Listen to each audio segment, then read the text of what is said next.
Damos comienzo a un nuevo programa. Servidores de Dios.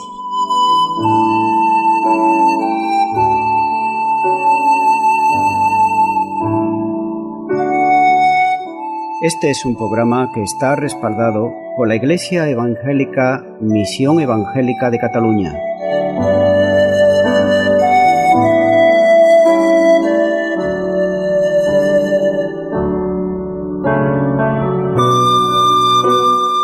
Estamos situados en la ciudad de Sabadell, en la avenida Matadepera 239.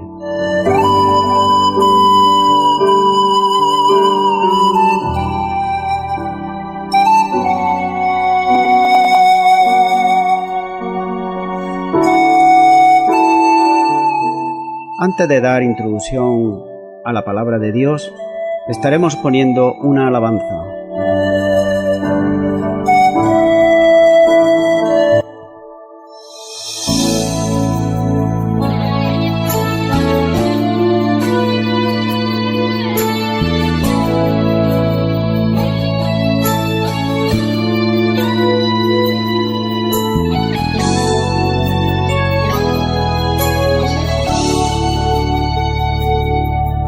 El hombre que tuvo poder andar sobre el mar. ¿Quién es el que puede hacer el mar callar?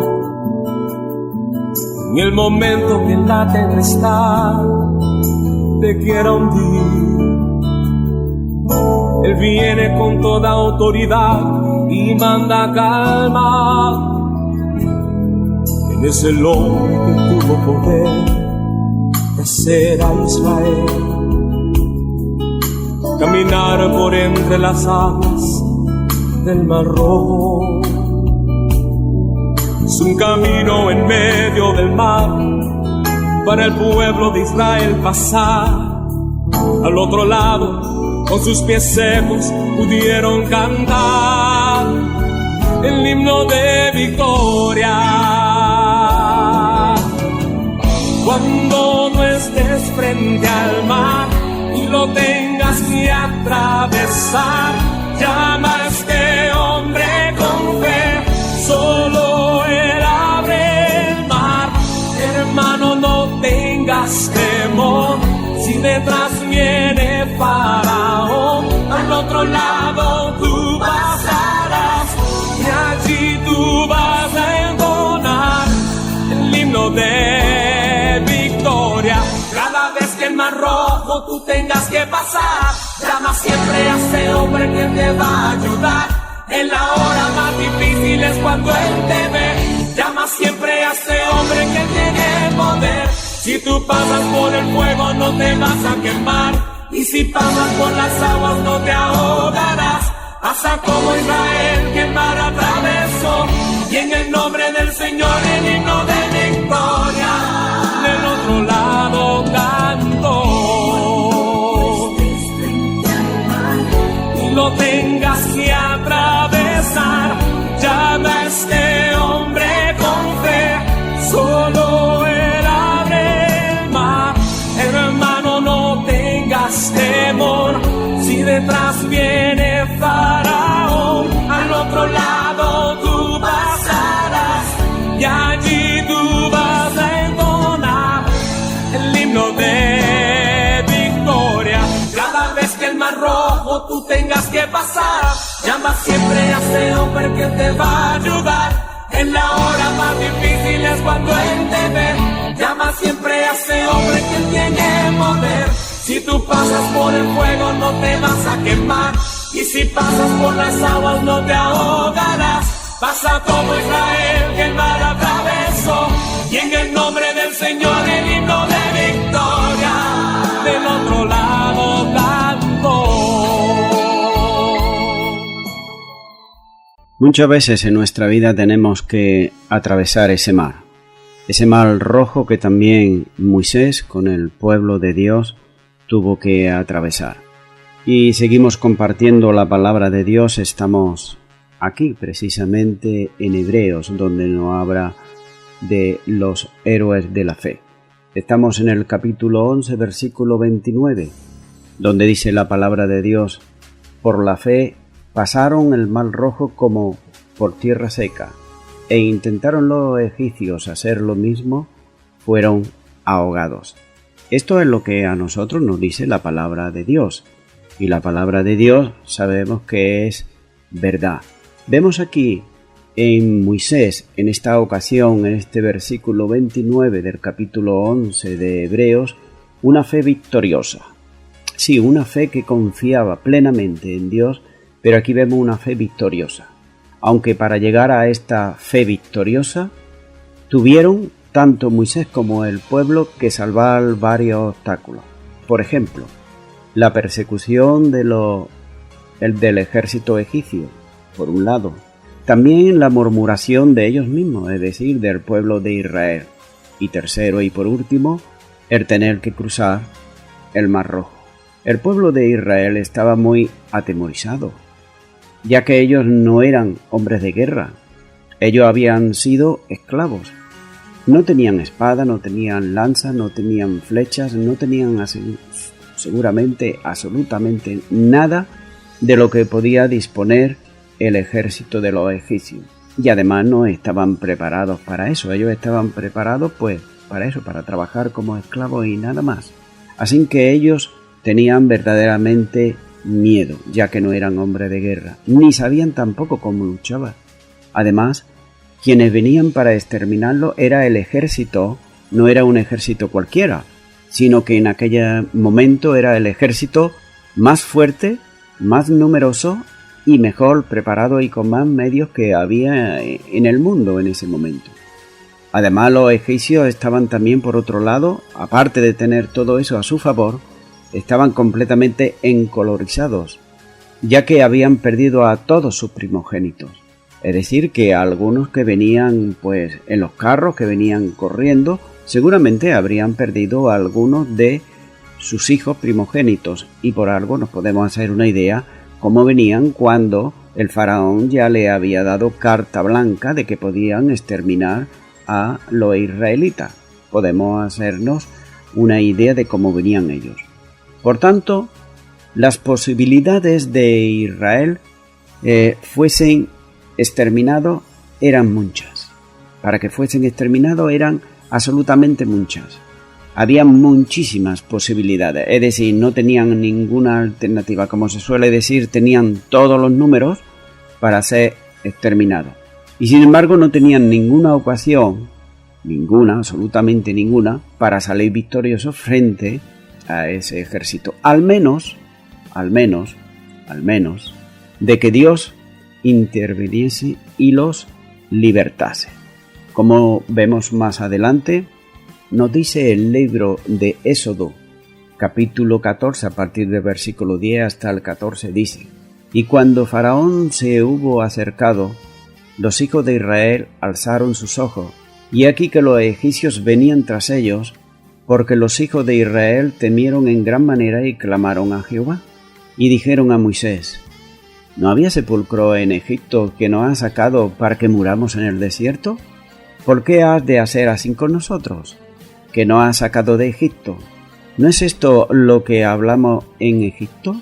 Diciendo: déjanos servir a los egipcios, porque mejor nos fuera servir a los egipcios que morir nosotros en el desierto. Y Moisés dijo al pueblo: no temáis, estar firme y ved la salvación que Jehová hará hoy en vosotros, porque los egipcios que hoy habéis visto, nunca más para siempre lo veréis. Jehová peleará por vosotros y vosotros estaréis tranquilos. Nótese aquí cómo ellos verdaderamente tenían miedo, tenían mucho miedo. Vemos entonces que Moisés demuestra aquí una fe que no es una fe contemplativa, sino que es una fe que avanza. Pese a los obstáculos, él le dijo en el capítulo 14 de Éxodo, versículo 15, di a los hijos de Israel que marchen, le dijo Dios. Sin duda que Moisés no sabía qué era lo que Dios haría. No sabía de qué manera lo iba a librar. Él no lo sabía, no sabía lo que Dios iba a hacer, de una o de otra manera, pero sí sabía que Dios iba a hacer algo para salvarlo. Esto es lo que sí sabía. Mira, muchas veces nos encontramos los cristianos en situaciones similares, pero si tenemos nuestra fe depositada en Jesucristo, el Hijo de Dios, pues sabemos que no sabemos cómo Él hará las cosas, pero si tenemos nuestra fe depositada en Él, sabremos que Él hará cualquier cosa. Y muchas veces son cosas que aún ni pasan por nuestra mente, son cosas tan sencillas que salen ahí y nos hacen victoriosos, como en este caso le pasó aquí al pueblo de Israel. Y es que cuando el hombre actúa con fe depositada en Dios y en su palabra, es decir, en la Biblia, en la palabra de Dios, el Señor puede hacer un camino en medio del mar, como en este caso, en esta ocasión, lo hizo con Israel. Otro obstáculo que ellos tenían, como hemos estado leyendo, era la murmuración de los israelitas. Es decir, dentro del pueblo de Dios había murmuración. Pero nótese que mientras que el pueblo él mantuvo, es decir, todo el pueblo, salieron de Egipto y bueno, salían con riqueza, salían a la mar de contentos, cantando, gozosos, todo muy bien, todo iba excelente. Y delante sabemos que iba la columna de fuego, y ellos mantenían sus ojos puestos en la columna de fuego, que era la presencia del Dios omnipotente, del Dios todopoderoso, que lo iba guiando. Así que ellos tenían sus ojos puestos en la columna de fuego y siguieron al Señor. Vemos que ahí en ese momento no había ningún problema. Al contrario, había la dirección de Dios y también había la bendición de parte de Dios. Es decir, Dios les estaba dirigiendo y estaban siendo bendecidos por Dios, ya que el pueblo marchaba y lo estaba haciendo porque tenía sus ojos puestos en la columna de fuego y ellos por fe iban tras esa columna. Mientras que ellos marchaban y el enemigo no podía tocarlos de ninguna manera, pero cuando, dice Éxodo 14:10, cuando Faraón se hubo acercado, los hijos de Israel alzaron sus ojos. Ellos apartaron en ese momento los ojos del Señor y miraron atrás, es decir, miraron al enemigo. Es cierto que el enemigo era poderoso, tremendamente poderoso. Es cierto que ellos no podían hacer absolutamente nada. Pero en vez de ellos continuar tener su mirada puestas en Dios, dice la palabra que miraron atrás y miraron al ejército de Faraón. Por tanto, la consecuencia inmediata fue que se llenaron de temor. Precisamente porque miraron hacia atrás, porque dejaron de mirar a la presencia de Dios que lo iba guiando en esta ocasión y empezaron a mirar el faraón con su ejército que venía. Como he dicho, la consecuencia inmediata fue llenarse de temor, llenarse de miedo. Ya no sabían qué hacer y cuando una persona, y cuanto más un grupo numeroso, como en este caso era todo un pueblo, siente ese temor, pues pueden hacer barbaridades. Podrían tranquilamente haber linchado allí a Moisés, tranquilamente, por el miedo que sentían, por el pánico que sentían. Entonces vemos que entre tanto que Israel obedecía a Dios y también a Moisés, porque recordemos que ahí Moisés estaba haciendo como de sacerdote, es decir, Dios le decía a Moisés, dile al pueblo, y Moisés le decía al pueblo. Y luego el pueblo cuando tenía que decir algo a Dios, se lo decía a través de Moisés. Es decir, él estaba haciendo ahí de sacerdote. Por tanto vemos que ellos cuando obedecían a Dios y a Moisés, todo iba excelente. No había murmuración, no había temores, no había desconfianza, no había rencillas. Todo iba como una balsa de aceite, como se suele decir. Todo era un camino de rosas, todo iba bien, porque ellos tenían su fe depositada en Dios. Ellos iban mirando a la columna de fuego. Pero si en el camino hacia la tierra prometida de Canaán habían pruebas, como las hubo, había dificultades, como las hubo, el pueblo tuvo que hacer esfuerzos, como lo tuvo que hacer, y tuvo que hacer entrega, es decir, entregarse a Dios de verdad. Entonces empezaban de inmediato las quejas a Moisés y a Dios, y pidiéndole regresar rápidamente a Egipto. Fijémonos a lo que llega el pánico que puede llegar de un pueblo o quizás de una persona. Ellos se pensaban que quizá los egipcios lo iban a recibir con los brazos abiertos. Todo lo contrario. Podemos imaginarnos cómo estaban todos aquellos que habían perdido los primogénitos, pues estarían llenos de odio y con ganas de vengarse a los israelitas. Por tanto, a ellos no les importaba el regresar otra vez a Egipto, estar viviendo de esclavos, sin importarle la represalia de los egipcios. No les importaba absolutamente nada. Pero eso recordemos que es en un momento de pánico, en un momento de terror, de miedo. Hay una reflexión aquí para nuestra vida y es la siguiente. Cuando por cualquier circunstancia, nosotros, los hombres, ahora, en pleno siglo XXI, cualquier circunstancia que puede venir a nuestra vida inesperadamente, apartamos nuestra mirada del Señor Jesucristo, empezamos, como los israelitas, a tener miedo, a tener temor, y no solamente eso, sino también vemos quizá a los enemigos, que quizás no eran enemigos, ya lo vemos enemigos y lo vemos muy grandes. Le vemos las amenazas muy grandes. Empezamos a imaginarnos las cosas peores y nos vemos en los peores escenarios que pueda haber. Nos encontramos de, quizá, hacía unos minutos, estar alabando a Dios, glorificando a Dios, y cuando nos dan una noticia o cuando nos dicen algo que debemos de hacer, que no está dentro de nuestros pensamientos, pues entonces empezamos a imaginar cosas. Note que en este punto los israelitas ellos estaban seguros que morirían. Estaban ahí, estaban llenos de terror. Y ellos pensaban que iban a morir a manos de los egipcios y además en el desierto. Ellos a lo mejor se habían hecho la idea de morir en sus casas, pero ahora decían, no, ahora vamos a morir aquí en el desierto. Y sabe una cosa, es que la incredulidad borra de nuestra memoria todo lo anteriormente que ya hizo el Señor Jesucristo por nosotros. Y esto le estaba pasando también al pueblo de Israel.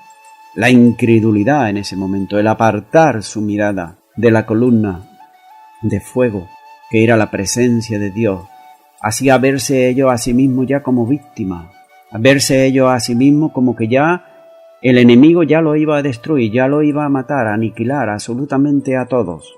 Pero eso era porque habían apartado su mirada del Señor. Y por tanto, como he dicho, la incredulidad lo primero que hace es borrar de nuestra mente todo lo que ya anteriormente ha hecho el Señor Jesucristo por nosotros. Yo no sé a ti, pero Jesucristo ha venido a deshacer la obra del diablo. Ha venido a deshacerlo. Y si además Él te ha dado salvación y vida eterna en su persona, en la persona de Cristo Jesús, pues ¿qué miedo hemos de tener? Cuando hemos de tener nuestra mirada puesta en aquel que es el autor y el consumador de la fe, que es el Señor Jesús. Si no la apartamos de ahí, pues la incredulidad no va a venir a nuestra mente ni a nuestro corazón, y no se van a borrar de nosotros aquello que el Señor Jesús ya hizo en favor nuestro en la cruz del Calvario. No se va a borrar de nuestra mente aquello cuando nos hemos sentido débiles y su Espíritu Santo ha venido a fortalecernos. No se va a borrar de nuestra mente aquellas promesas que hay en su bendita palabra y que se están cumpliendo al pie de la letra. Por tanto, cuando viene la incredulidad, lo primero que hace es borrar todo lo anterior.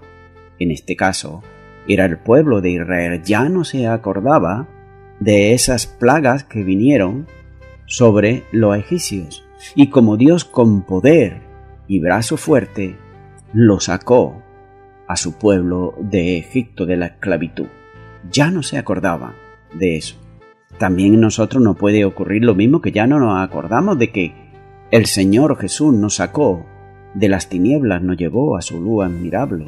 Ya no nos acordamos quizás de que Él nos hizo libres, nos sacó de la esclavitud del pecado y nos ha dado libertad en Cristo Jesús. Por tanto, ellos ya no se acordaban de ello, ni tampoco de la fidelidad de Dios, que Dios estaba cumpliendo cada uno de sus promesas. El tercer obstáculo que ellos tenían era el Mar Rojo. En el frente y en la cordillera tenían montañas, a ambos lados, podemos imaginarnos. y hacia adelante el Mar Rojo. Pero si ellos miraban hacia atrás, venía el ejército, es decir, que no tenían ninguna salida por ningún lado. Es decir, el tercer obstáculo era el Mar Rojo. Pero no cabe duda que cualquier obstáculo, sea el que sea, se puede vencer por la fe.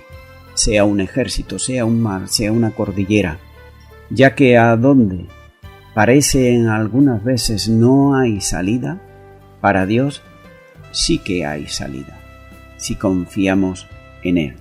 La destrucción de los egipcios que presuntamente trataron de seguir a Israel por el Mar Rojo, siendo así cegados y endurecidos a su ruina, se ahogaron absolutamente todos. Note que Israel pasó en seco, ellos pasaron en seco y no se ahogó absolutamente nadie, ni un niño, ni un anciano, nadie. ¿Por qué?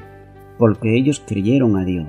Sin embargo, los egipcios trataron de hacer lo mismo y pensaron quizás, bueno, estos han pasado, podrían pensar ellos en su mente, no lo dice la Biblia, lo digo yo, podrían pensar ellos en su mente, y si estos son unos miserables esclavos, ¿cómo es que si ellos han pasado por ahí, ¿cómo no vamos nosotros a pasar?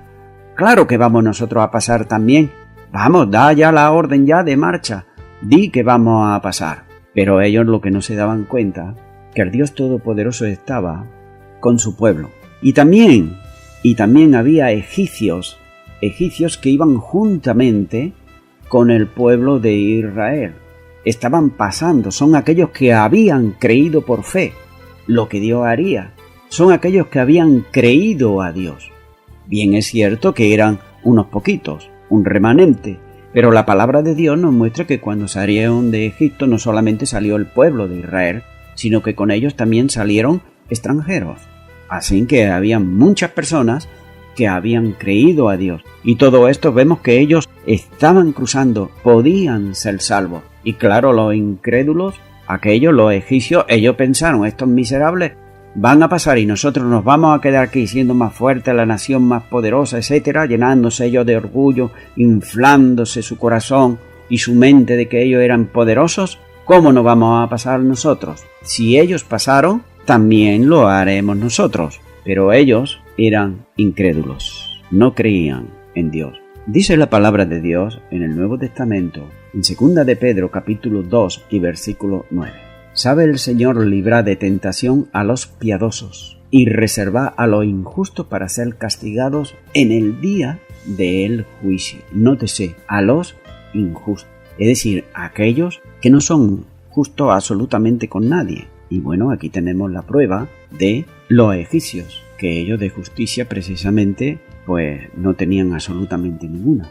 También de siempre hubo de parte de los incrédulos, igual que estos egipcios, sigue habiendo incrédulos en el día de hoy, que no creen en Dios y mucho menos en su palabra. Dicen que es un libro más, que se hizo, que tal y que cual. Y cuando tratan, a lo mejor llegan a este punto de aquí. Hay dos puntos en la Biblia, aquí en el Pentateuco, que son de unos hechos asombrosos y que el incrédulo le llama esto mucho la atención. Fijémonos que nunca al incrédulo le va a llamar la atención la salvación en Cristo Jesús. Pero sin embargo, estos dos hechos que te menciono, que es el diluvio, el arca de Noé y también el cruzar el Mar Rojo, le llama la atención. ¿Por qué? Porque son hechos poderosos de parte de Dios. Pero nótese que Dios siempre salva a aquellos que creen en Él, aquellos que hacen su voluntad. El hombre se cree que es autosuficiente y que puede prescindir de Dios, pero lo que no sabe es que con el tiempo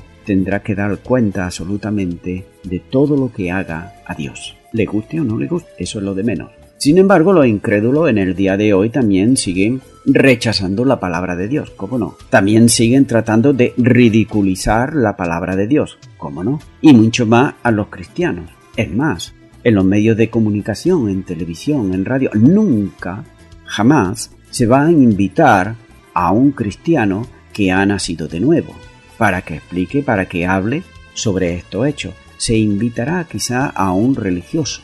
Esto sí, a un religioso sí que se le invitará, quizá con una capa de cristianismo por lo alto, pero que en el fondo no es cristiano ni mucho menos, es decir, que no hace la voluntad de Dios. Así que vemos que estos incrédulos siguen rechazando esto, y una muestra es el pasaje que estoy compartiendo. Muchos dicen que eso no sucedió. Algunos afirman que, bueno, el pueblo de los egipcios perecieron porque por donde cruzaron ellos, pues el lugar era cenagoso, claro, estaba el mar, era cenagoso, y cuando entraron con los carros se hundieron y por eso perecieron. Pero ellos lo que no se dan cuenta es que anteriormente ya había pasado un pueblo y ellos pasaron precisamente también con carros y no se hundió ninguno ni murió absolutamente ninguno. Así que por tanto es una excusa que no sirve absolutamente para nada.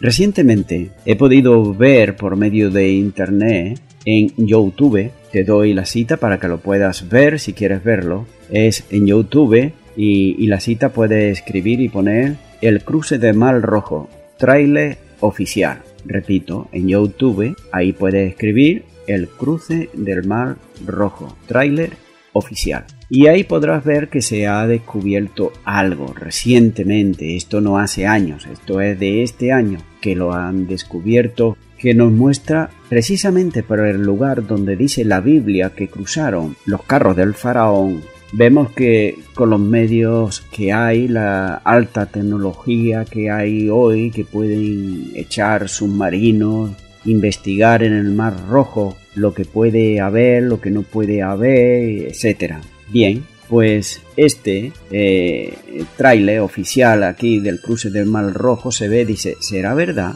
¿Será verdad que cruzaron? ¿Será verdad? A ver si es verdad. Y entre ellos se está viendo las imágenes como están entrando dentro de las aguas del Mar Rojo y allí se ven precisamente carros de faraón de esa época que está ahí. Lo cual nos demuestra que la palabra de Dios una vez más es verdad.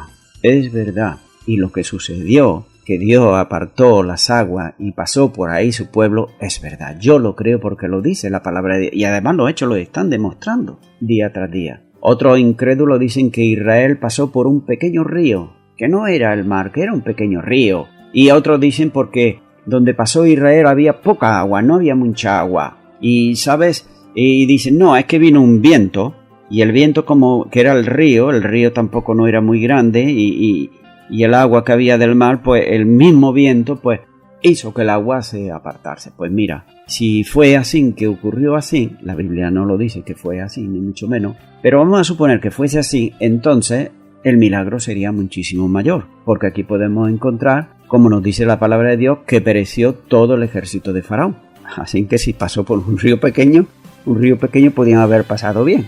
Y vemos cómo el hombre, en buscar excusas, en buscar cosas para no creer a Dios y su palabra, se inventa cualquier cosa. También encontramos aquí que este pueblo, el egipcio, que había sido el número 1, se puede decir, en poder, en tecnología de aquellos tiempos, en todo, desde aquel entonces no ha vuelto a ser lo que era. Ha sido un país más del montón, como todos. No ha vuelto a ser más como lo llegó a ser antes. No solo pasó el pueblo al otro lado del mar, sino que por la fe concedió una victoria plena sobre los enemigos del pueblo de Dios. Y lo podemos aquí encontrar también en la misma palabra de Dios en Éxodo 14:19. Dice, y el ángel de Dios que iba delante del campamento de Israel se apartó e iba en pos de ellos. Y asimismo la columna de nube que iba delante de ellos se apartó y se puso a su espalda.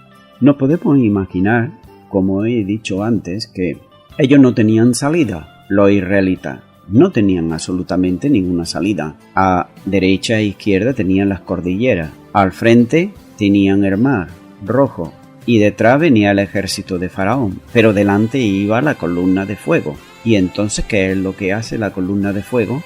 Va y se pone a la espalda del pueblo de Dios. ¿Y para qué se pone ahí a la espalda del pueblo de Dios? Estaba haciendo, cuando hace esto, es para que los egipcios no pudieran de ninguna manera alcanzar al pueblo de Israel. Y nótese aquí, una vez más, como Dios guarda a su pueblo. Sigue diciendo el versículo 20, e iba entre el campamento de los egipcios y el campamento de Israel. Ahí estaba la nube, y era la nube y tinieblas para aquello, es decir, para los egipcios. Y alumbraba a Israel de noche, y en toda aquella noche nunca se acercaron los unos a los otros. ¿Por qué?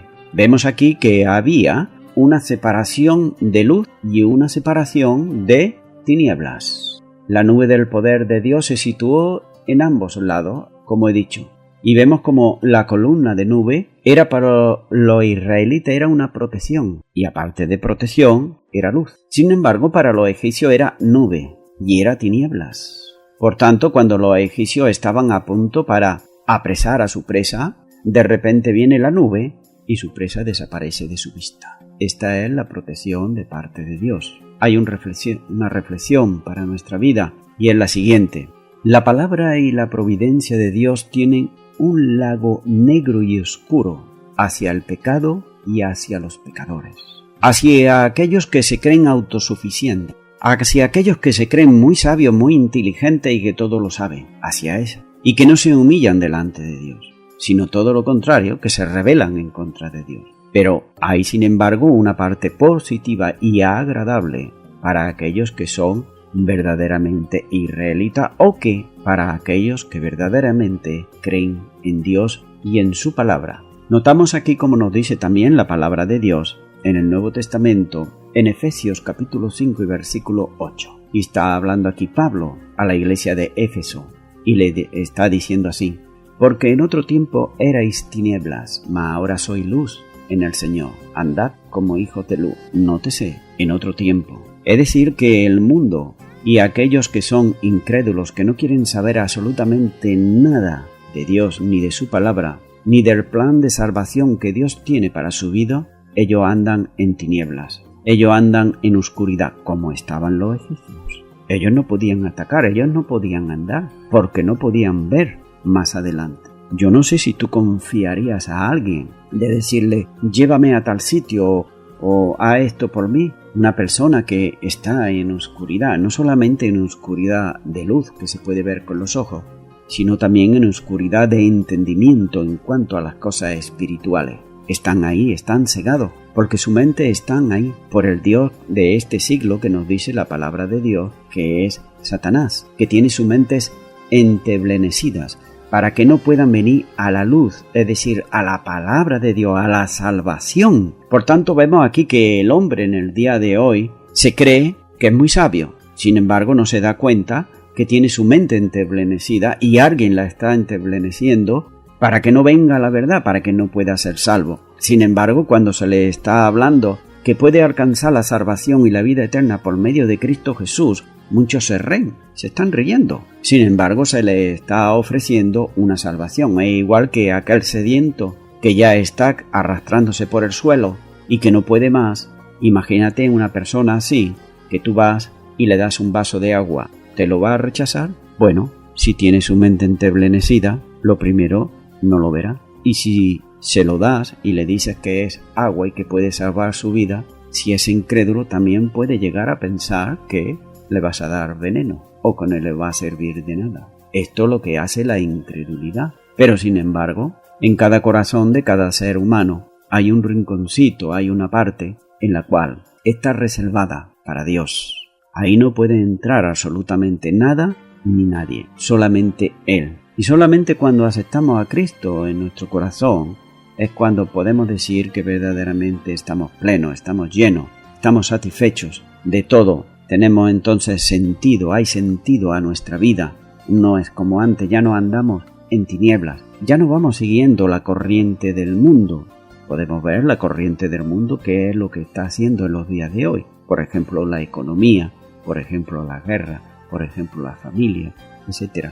Pues bien, todo ello no tienen absolutamente en cuenta a Dios para nada. Y así les va. Por tanto, el deseo de Dios es que las almas sean salvas. Y nos dice también en el libro de los Hechos capítulo 26 versículo 18, y con esto voy a estar acabando, para que abras sus ojos, para que se conviertan de las tinieblas a la luz y de la potestad de Satanás a Dios, para que reciban por la fe que es en mí perdón de pecados y herencia entre los santificados. Este hombre, Saulo de Tarso, que en este momento aquí, él cuando iba camino de Damasco, tuvo una visión de parte de Dios, de parte del Señor Jesús, y él cayó del caballo, cayó al suelo, y nos dice la palabra de Dios que le dijo el Señor Jesús: Saulo, Saulo, ¿por qué me persigues? Y él le dijo, ¿qué quieres que haga? Y Dios había reservado a este hombre para llevar el Evangelio, que el Evangelio, recordemos, es poder de Dios a los gentiles, es decir, a los no judíos. Y es por eso que le está hablando aquí el Señor Jesús, y le está dando aquí, dijéramos, su trabajo, como se suele decir con palabras en el día de hoy, su hoja de ruta, aquello que debía de hacer, llevar el Evangelio a los gentiles, dice, para que abra sus ojos, para que se conviertan de las tinieblas a la luz y de la potestad de Satanás a Dios. Es decir, querido oyente, no hay dos reinos, no hay dos potestades. Hay la potestad de Satanás, que sabemos que es las tinieblas, y sabemos que tiene un lugar reservado para él y sus seguidores, que es el infierno. Pero también hay otro lugar, otra potestad, que es la de Dios. Y ahí está la luz, la salvación y la vida eterna. Y es por eso que Dios está tan interesado en que las almas sean salvas. ¿Por qué? Porque Él te ha creado. Tanto a ti como a mí, Dios nos ha creado. Y Él nos ama con amor eterno. Por tanto, si Él nos ama con amor eterno, ¿qué es lo que debemos nosotros de hacer cuando alguien te quiere dar algo, cuando alguien te quiere manifestar algo que verdaderamente puede saciar tu sed? Quizá a lo mejor a ti te está pasando como ese ejemplo que he puesto de esa persona que está con mucha sed y está probando en un lado y en otro, pero ningún agua puede saciar esa sed. Eso es lo que le dijo el Señor Jesús a la mujer samaritana en el Evangelio de Juan capítulo 4. La mujer había probado todo, pero nada calmaba su sed. Así igual tú puedes estar probando o has probado muchas cosas y vas de mal en peor. ¿Por qué? Porque lo que tú pruebas no es lo auténtico. Lo que tú pruebas no es lo verdadero. El Señor Jesús dice, yo soy el camino, la verdad y la vida, y nadie va al Padre si no es por mí. Así que en esta hora, si tú de todo corazón quieres recibir a Jesucristo y pasar de las tinieblas a su luz admirable, pues solamente tienes que invitarle a que Él venga a tu corazón, a que Él venga a tu vida. Y yo te aseguro con la palabra de Dios que esas tinieblas van a desaparecer de tu vida. Si por un acto de fe tú oras y repites conmigo y dices esta sencilla oración. Di conmigo ahí a donde está. Señor Jesús, te pido perdón porque hasta ahora he estado buscando en muchos lugares, en muchos sitios. Tú que eres Dios, sabes mi andar, mi entrar y mi salir. Tú sabes lo que yo he hecho hasta ahora. Hasta ahora he andado en tinieblas, pero ahora quiero que tú vengas a mi corazón. Por ello te abro mi corazón y te recibo como mi Señor y mi Salvador, desde ahora y para siempre. Y te doy gracias en el nombre de Jesús. Amén. Pues muy bien, amigo o amiga que me estás escuchando, si tú has hecho esta oración y la has hecho con toda tu fe, la has hecho de verdad, yo te aseguro que el Espíritu Santo ha venido a tu vida en este momento, por un acto de fe, porque has creído a la palabra de Dios, porque has creído que el Señor Jesús te ha sacado de las tinieblas y te lleva a su luz admirable. Ahora lo que tienes que hacer también, caminar por fe. Y no solamente eso, sino leer su palabra y no volver nunca más a las tinieblas. Que Dios te bendiga, es el deseo de mi corazón. Y también a todos aquellos que me están escuchando que ya tienen a Cristo en su corazón. A ellos también les deseo que cuando vengan dificultades, cuando vengan pruebas en este desierto que tenemos que caminar, que es la vida, nos mantengamos siempre con nuestra mirada puesta en el autor y el consumador de la fe que es Cristo Jesús. Es cierto que nuestro enemigo se viste muchas veces como león rugiente, pero recuerda, es como, no es un león. De nuestra parte tenemos a aquel que verdaderamente es el león de la tribu de Judá, que es el Señor Jesús. A Él sea la gloria por los siglos de los siglos. Y a todos ustedes, que Dios os bendiga abundantemente. El pueblo de Israel clamaba al cielo, pidiéndole a Dios por su libertad. Dios envió a Moisés y a través de su vara demostró de su gran poder. El pueblo de Israel clamaba al cielo, pidiéndole a Jehová la libertad. Sacarlos de Egipto era su anhelo, a una tierra donde fluye leche y miel. Moisés fue el hombre escogido por Dios, guiando al pueblo hacia su libertad. Dios le dio su vara, un poder celestial para librar al pueblo del faraón. Con la vara de Moisés, el pueblo cruzó el mar rojo. Con la vara de Moisés, descendió maná del cielo. Con la vara de Moisés, fluyó el agua de la roca. Con la vara de Moisés, Dios mostró de su poder.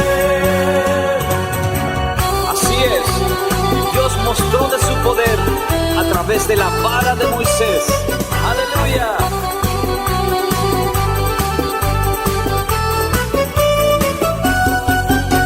El pueblo de Israel clamaba al cielo, pidiéndole a Jehová la libertad. Sacarlos de Egipto era su anhelo, a una tierra donde fluye leche y miel. Moisés fue el hombre escogido por Dios, guiando al pueblo hacia su libertad. Dios le dio a su vara un poder celestial para librar al pueblo del faraón. con la vara de Moisés, El pueblo cruzó el mar rojo, con la vara de Moisés, descendió maná del cielo, con la vara de Moisés, fluyó el agua de la roca. con la vara de Moisés, Dios mostró de su poder. con la vara de Moisés, El pueblo cruzó el mar rojo, con la vara de Moisés, descendió maná del cielo, con la vara de Moisés, fluyó el agua de la roca. con la vara de Moisés, Dios mostró de su poder. Ese grito de júbilo. Dios mostró de su poder a través de la vara de Moisés.